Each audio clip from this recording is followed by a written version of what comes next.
Hi guys, welcome back to my channel, or welcome if you're new. Today you're in my kitchen. I'm gonna be taking you through a week of weeknight meals and hopefully giving you guys some ideas and inspiration of some healthy meals to make. I'm really just cooking with the food I have on hand. I didn't go grocery shopping for this video or anything. I am a big believer in using up the food that you have on hand before you go out and get more. So hopefully this will give you some ideas and inspiration on using up some foods, maybe if they're like on their way out.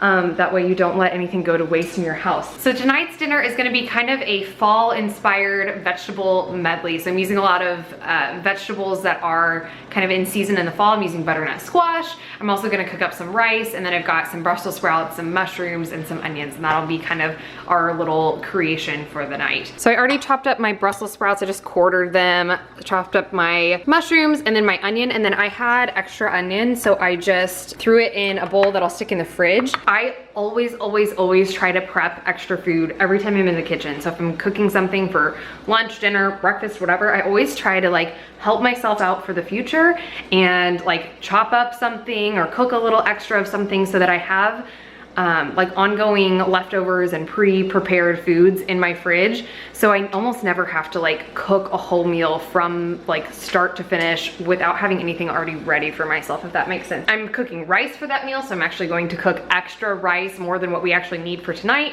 so that we have some extra rice for, you know, tomorrow's lunch or whatever. I'm also doing extra butternut squash.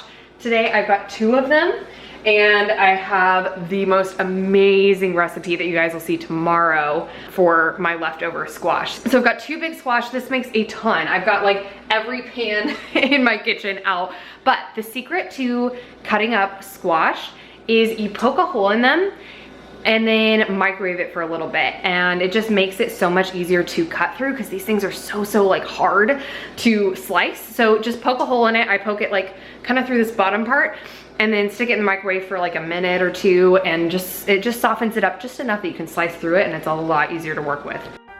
Next up, I poured out my rice and just rinsed it. You want to give your rice a good rinse, that way it doesn't end up like mushy and like, I don't know, it kind of ends up weird if you don't rinse it. So I rinsed it and then got that going in a pot of boiling water before I started slicing my second butternut squash, which, as you can see, was a little bit of a struggle. I also pulled the seeds out, as well as all that like mushy weird stuff, which I did save. I'll tell you a little bit more about that in a second. Okay, I've got my veggies all chopped up. I have like tons of butternut squash, but that's a good thing. I'm just going to hit all of this with some olive oil, some salt, pepper, garlic powder, onion powder, and then some fall flavors, including cumin and nutmeg, to really warm this dish up and make it feel very fall. I'm gonna roast it in the oven at 425. I'm gonna stick these in first because they're gonna take a little bit longer, and then I'll throw my veggies in. This is Brussels sprouts, some mushrooms, and a little bit of the onion. I left the majority of my onion over here because I'm gonna use that for a little sauce that I'm making, but I also wanted to throw some of the onion in here with my veggies to give it that flavor. So that's what we have going on here.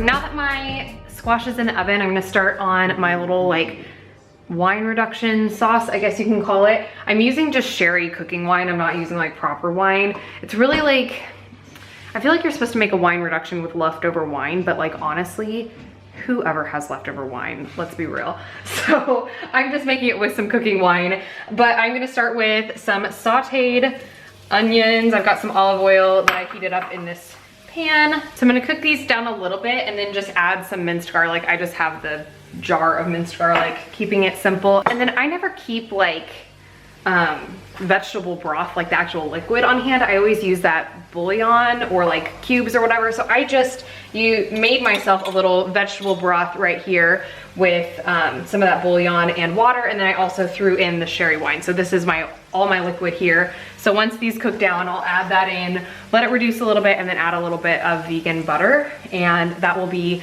my kind of sauce to put over the top of everything and bring it all together. Also, while I have a little bit of time and I'm not like rushing around to time everything right, I'll show you what I did with all of my leftover butternut squash parts. So I'm going to roast these seeds after I'm done cooking, what I like to do with roasted squash seeds, pumpkin seeds, whatever, is I like to pop some popcorn. I just use like, this kind of popcorn. It's so easy. You just pop it up in like a pot. Oh, it smells like it's burning. 1 second. And then pop some popcorn, throw your roasted squash seeds in, and like some craisins, maybe a little bit of nutmeg, some salt and pepper, and it's like a really yummy fall inspired trail mix, and it's really, really good. So that's one thing I like to do with my leftover squash seeds. And then I save all the weird like gooey innards and I give it to my dogs. It's kind of like, you know, you give your dogs like pureed pumpkin from a can if their tummy is upset. It's basically the same thing as that. So I give it to my dogs. I just give it to them raw. There's nothing like, doesn't hurt them, and they love it. They think it's like the best thing in the world, but it's just leftovers that otherwise I would be throwing away. Okay, my wine production has reduced down by about 50%. So I'm adding my vegan butter to make this a delicious kind of thick sauce to go over the top of everything. I'm also just gonna add a couple of sprigs of thyme in here to kind of give their flavor, and then I'll just pull them out at the end. My rice is almost done. My wine reduction slash caramelized onion situation here is almost done, but my veggies are still just not as crispy and browned as I want them. I took them out and like flipped them around, added a bit more seasoning because I just felt like I needed it, and I stuck it on broil, so just for a couple minutes, just so the tops will get really crispy. Kind of just checking on it as I go, making sure that nothing's getting too burnt or anything, so that everything will come together kind of at the same time. Okay, this doesn't look like the prettiest thing in the world, but here is dinner. Move this out of the way. Our rice, our roasted butternut squash, our Brussels sprouts and mushrooms, and then that caramelized onion, and then I poured all the sauce over the top. Should be really, really good. Okay, I have all of these beautiful leftovers to play with now for over the next couple of days. I know a lot of people don't like leftovers, but I am hoping that throughout the course of this week, I can prove to you that leftovers can be delicious. So I'm going to try to get creative over the course of the next couple of days and repurpose these leftovers into something new and fresh and delicious, so that nothing goes to waste. Alrighty guys, we are to dinner number 2. We're gonna be using some of our leftover squash from last night. This is going to be a super quick and easy meal, which is my favorite. It's also a perfect like fall and winter meal because it's butternut squash soup. It's going to be cozy and warm. We actually have snow outside today, which is a little upsetting to me, but it does make this even more perfect of a night to have some butternut squash soup. So for my ingredients, I've got some olive oil heating up here in my, what do you call this? Pan. And then I'm going to saute some of my onion. Remember, I chopped extra onion last night, so I don't have to chop any onions tonight. I've got it all ready to go. And then I'm also going to throw a little bit of minced garlic in there. I'm kind of running low on garlic, so I need to save that and only use like a little bit so I have enough to make it through this week, since I'm gonna try not to go grocery shopping. And then I'm gonna add a little bit of water, obviously for the soup, and then some of this vegetable base, and then a little bit of my curry. I'm just gonna kind of add this in after I've cooked everything.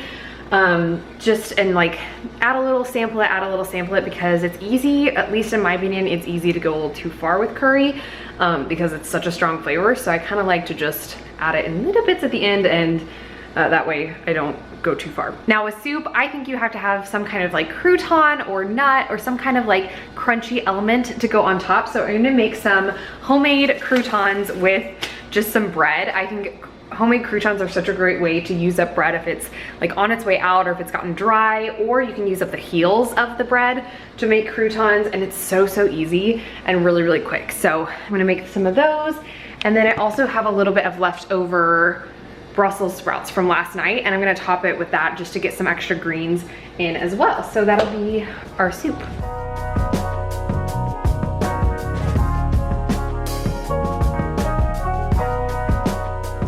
I seasoned my croutons with some nutmeg, salt, pepper, olive oil, and a little bit of red wine vinegar before I popped them in the oven.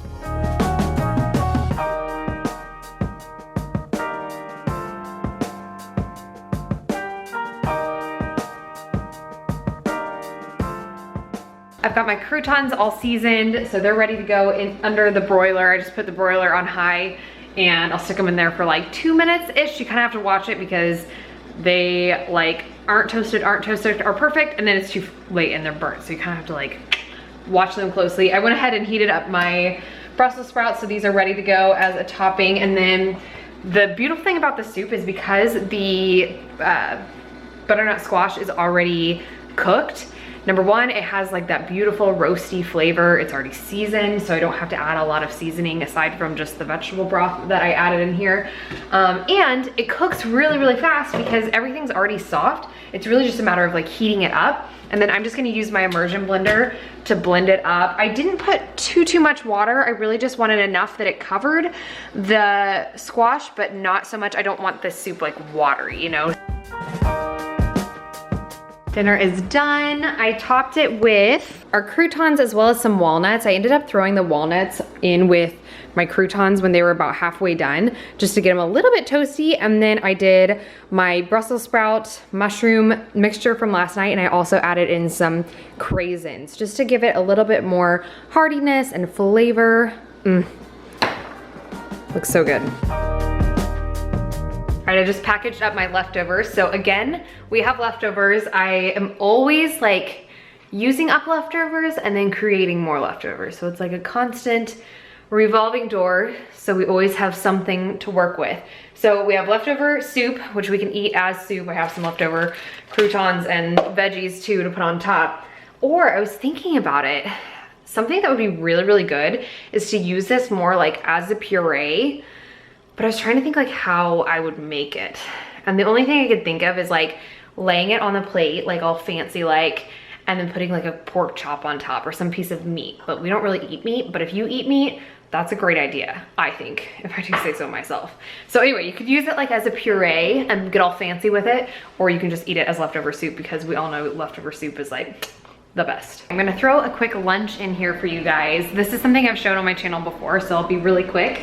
But I just drained and rinsed some chickpeas, and I'm gonna make chickpea salad sandwiches. So you basically just mash the chickpeas with a fork until they almost kind of resemble like tuna salad or chicken salad. So I like to have a little bit of texture still in them, but just mash them up a bit. And then season them just like you would season a chicken salad or a tuna salad with salt, pepper, paprika, maybe a little garlic and onion powder. I also like to add in some chopped celery, some chopped red onion or scallions, and some nuts of some kind. I'm using walnuts today, and some dried cranberries. So that's what I'm gonna put in my little salad to kind of give it some flavor, and then just put it on a piece of bread and serve it like a chickpea salad sandwich. I'm also serving it with some chips. Nothing healthy about chips, they're just chips, then they're good. And I'm gonna slice up this apple and serve it as a quick little yummy, somewhat healthy lunch. So here is what the chickpea salad looks like. I always try to think to myself, anytime I'm cooking, before I'm finished, I think to myself, like, what can I add? Is there anything that I can add to give this meal more nutrition, more vegetables? Like, what can I do? So I added some spinach and a little bit of flax seeds into my salad here, just to give it a little extra nutritional punch. I also did use a little bit of mayo. You could use a vegan mayo if you wanted. So a little splash of lemon juice and mustard. I don't know if I shared that earlier. So that is the salad, and then I added some spinach on the bread. Again, just trying to think of ways to add some more nutrition into this meal. And then I'll slice up my apple here in a second. Serve it along with our delicious chips. It's all about balance, people. Getting ready to make dinner. This is a super easy dinner. I'm using that leftover rice from the first meal, and I'm gonna make a quick, simple, fast, easy stir fry. How many more adjectives can I use to describe this? So I'm just taking a bag of frozen vegetables. I actually usually buy stir fry frozen veggies, but the ones that I had, we ate like the day before I started filming this. So I just have like regular carrots, green beans, corn, and peas.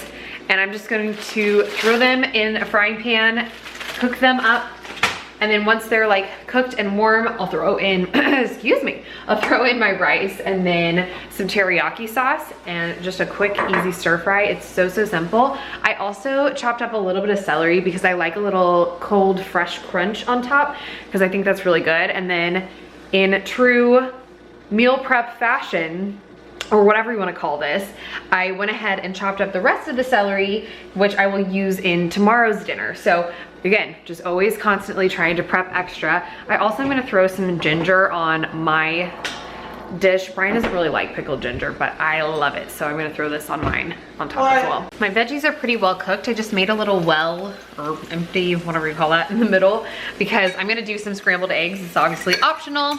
If you want it completely plant-based, then you can skip this step, but I like to add a little bit of egg in with my stir fry. So I'm just gonna throw it in there. It'll mix with the vegetables, it's fine. It'll get like very well cooked because we still have to do the rice and everything, so totally fine. Now that the egg is all incorporated, I'm gonna add in my rice. This is just rice from the other day. You can also like make rice and use it on the same day, but obviously I have this left over, so saves me a step tonight.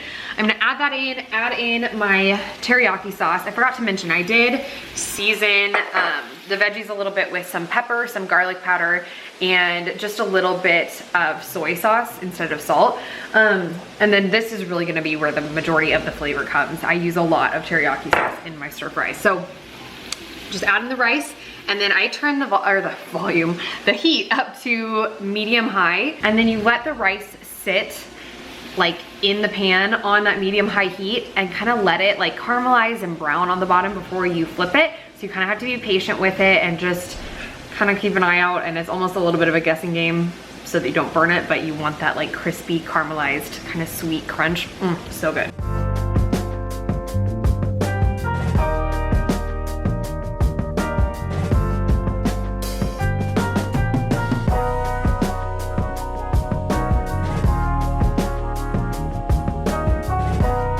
I remembered at the last minute that I had some snap peas in the fridge that needed to be used up, and this was the perfect dish to use them on, so I just threw them in. Again, another time when I think to myself, is there any other way I can add more vegetables, more nutrition? And look at that. I came up with a way, and it's a good way to use up some food that otherwise might go bad. So I quickly shallow fried them in some oil in the same pan that I used to make the stir fry, so that pan had like all those delicious flavors in it. And then I've got my cucumber, ginger for my bowl, none for Brian's, and just topped it off with some sesame seeds, and that is that. Not only did I chop up some extra celery, and I didn't end up using all those frozen veggies, so I'll have those for a future meal, but I also have 2 extra stir fry meals that we can eat for lunch or whatever over the next couple days. On to our next recipe. I'm gonna make a creamy potato soup and load it up with some veggies. So it's kind of like a vegetable soup, but it's gonna be creamy because it's also potato soup, and it's super easy, and it's all plant-based, and it's a good way to use up some veggies that are like about to be on their way out. First of all, I have about 4 cups of vegetable stock warming up in my pot back here. And then I chopped up about, I think like 8 of these little potatoes. They're pretty small, but I've got 8 of them. And then I'm gonna just throw them in the water and boil them until they're like super soft, like blendable soft. So maybe like 30 to 45 minutes, somewhere in there. And then we'll throw all of our veggies in and let that simmer until all the veggies are soft, and it will be beautiful and delicious. I've got my potatoes in the pot. I like them to be just covered with water, so I'm gonna add a little bit more water, but I don't want there to be like a lot of liquid in there because I want this to be nice and thick. So now I'm just gonna stick the lid on and I'll let that cook for a while. While I'm waiting for the potatoes to cook, I went ahead and chopped up some carrots and onion. I already had that celery from yesterday, so it's underneath here somewhere. So I've got carrots and onion here, which I will add to the soup after I've blended the potatoes. And then I went ahead and I chopped up my whole onion, even though I'm not gonna need the whole onion because I have this giant onion. And I put the rest of it in here. I also chopped up a little bit of a red onion that was in my fridge and really needs to be used up. I was gonna use it for this recipe, and then I remembered I'm gonna make something later tonight, which I'll show you. and I thought that the red onion would go better with that recipe. So I'll show you that in a minute, but I've already got that prepped and ready. So again, I'm just constantly like prepping extra food, helping myself out for the future by getting some extra things chopped and prepped. I was able to basically make this whole meal with only like 15 minutes of actual like me working in the kitchen. The rest of the time is just sitting and letting it do its thing. So it's not very labor intensive, but it is a little bit time intensive, which is how most like soups and stews are.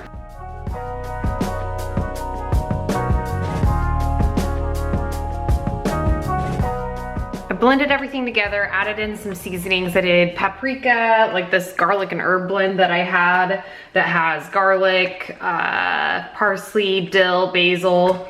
So I don't know, just some herby flavors. I like to put like fresh herbs in, like if I have some parsley or rosemary, I like to throw those in and like blend it all together with the soup when I'm blending it, but I didn't have any parsley today. I am gonna throw in a little sprig of thyme and then I'll just pull it out at the end just to give some flavor. But you know, I just kind of work with whatever I've got. Also, I do not remove the skin from my potatoes. So my soup is a little bit dark because of that, but the skin is full of nutrients. It also is just a pain in the butt to peel potatoes, and it's not necessary because it'll blend together. So I just go ahead and put it in there. I think it's totally fine. Now all that's left to do is just throw in my vegetables and let it cook down. I usually let it cook for like 45 minutes to an hour. I really want my veggies nice and soft. And then in the interest of adding more vegetables, more nutrients to everything that I cook, as I talked to you guys about, I chopped up some spinach. I'm just gonna add this in at the very end and kind of let it all like meld it together at the end. So I'll wait until we're about ready to serve it to add this, but I'm gonna throw these veggies in now and let them cook. Here's the finished soup. I just topped it with a little bit of spinach and paprika. Should be pretty good. We have made it to the final recipe. No part of me feels like cooking right now, but this is gonna be worth it. This might be my favorite recipe out of all of them. I really like the first one, but this one's pretty good too. Let me show you what we've got. We have jalapeno, red peppers, our diced onion. This is our leftover veggies from that stir fry the other night, tomatoes, and black beans. Can you guess what we are making? That's right, boys and girls, it's a vegan chili. I'm gonna get all these foods you see over here prepped and ready to go. I'm struggling, I'm sorry. I'm gonna get all this prepped and then I'll catch up with you guys. We have chopped our peppers, we are draining our beans, our tomato cans are open, and I started a little bit of oil on like medium heat in my pan. I'm gonna saute my onions and peppers first before I throw everything else in. I take every single last seed out of my jalapenos and like throw it in the trash because I cannot do spicy food. I'm such a baby. I'm honestly kind of scared because this is a whole jalapeno and I've never done this before and I might regret it. As you can see, I chickened out and didn't use all the jalapeno. Everything is nice and cooked. It's a little like toasty in some places, which is perfect. So now I'm just gonna add in the 2 cans of tomatoes. Woo! I didn't drain these or anything. I want the liquid because this needs some kind of liquid. Otherwise it'll all just be like mush. And then I'm gonna add the beans. I normally like to do like kidney beans and either like black beans or pinto beans, but I am working with what I have in my pantry today because I didn't go grocery shopping, as I told you guys at the beginning of this video. So we're just doing 2 cans of black beans today because that's what we have. I just added in the veggies, so here's how it's looking. I'm kind of debating maybe adding a can of corn. I don't know. But I'm gonna season it with just a ton of chili powder and then like salt and pepper and maybe some extra garlic powder if I feel like it needs it. But I'm gonna probably take this little cap off and just dump some of this chili powder in because it needs a lot. I went ahead and put another can of beans in here, just drained them and threw them in. And then I'm gonna let this sit and simmer for an indefinite period of time. The longer the better, so the more time you have to let this sit and simmer and let all the flavors come together, the better it's gonna taste. But obviously if you're in a rush, you're in a rush and it is what it is. But I added some water to this because I'm gonna add some quinoa in at the end. And this is just gonna make it really thick. Quinoa almost like imitates the texture of ground beef a little bit, so it's gonna give that like heartiness to this so that you won't miss the meat in this chili. So I am gonna do a cup of quinoa. Typically you cook a cup of quinoa in 2 cups of water, but I just added 1.5 cups of water to this because I want it to still be like nice and thick. And that's just the way that I like my chili personally. When you make it nice and thick, then you can reuse it in different ways. Like you could take a tortilla and like fill up the tortilla with the leftover chili, and it's like a burrito filling. You could put it like on top of a baked potato or something like that. You can reuse it in some different ways. And it works especially well if the chili is nice and thick. So that's just the way I like to make it. I'm gonna see if I can figure out something to go with this chili. Comment down below and let me know what you put with your chili. I feel like this is such a like, it's such a thing. Like everybody does chili differently. Like some people do chili with cornbread, some people do it with cinnamon rolls. I don't know. I grew up eating it with cornbread usually, and then like those little sweet pickles, the little ones, but I don't know. Everybody's different. Let me know what you guys usually do with your chili. I didn't have cornbread mix or like cornmeal to make cornbread from scratch. Anyway, I didn't have that, and I didn't have yeast to make like cinnamon rolls or something like that to go with my chili. So instead, I found a recipe for yeast-free dinner rolls, and I whipped some of those up. I'll link the recipe in the description box if you guys want to try it. I just literally Googled no yeast dinner rolls, and it was like one of the first ones that popped up. But I didn't follow the recipe exactly. I don't know, there's like something in my brain that just does not allow me to follow recipes. I don't know, I guess I'm a rebel at heart and I don't like being told what to do. So instead of using the 2 cups of all-purpose flour, I used 1 cup of bread flour and 1 cup of whole wheat flour to make them a little healthier. And I made mine dairy-free, so I used like almond milk and vegan butter, but hopefully they work out. I'll let you know. My chili has been simmering for about 30 minutes or so, maybe a little longer. So I'm gonna go ahead and pour in my quinoa and let that cook just according to the package instructions. So this says 15 minutes like on the heat on a simmer, and then 5 minutes off the heat. So I'll cook that, and by the time that's done, my rolls will be done and dinner will be served. I pulled some creamy chimichurri dressing out of my freezer. I made this like a few weeks ago. Oh, there's my timer. I made this a few weeks ago and I showed the recipe in a vlog, so I'll link that up here in the cards if you guys haven't watched that one. This stuff is so good, and I had just frozen this batch, so it is still perfectly good, and it will be delicious on top of this chili. It'll give it kind of a fresh, citrusy, herby flavor. Since I don't have any fresh cilantro or anything like that to put on it, this will kind of serve that purpose. Well, you guys, there you have it. 5 dinner recipes plus a bonus lunch that are all somewhat healthy, plant-based for the most part, and hopefully will give you some inspiration to get your cooking on in your kitchen. If you guys enjoyed today's video, hit that like button down below. Make sure that you are subscribed and have your bell notifications turned on so you don't miss any more videos from me, and I will see you guys again in the next one. Bye, guys. Taking me back to better days.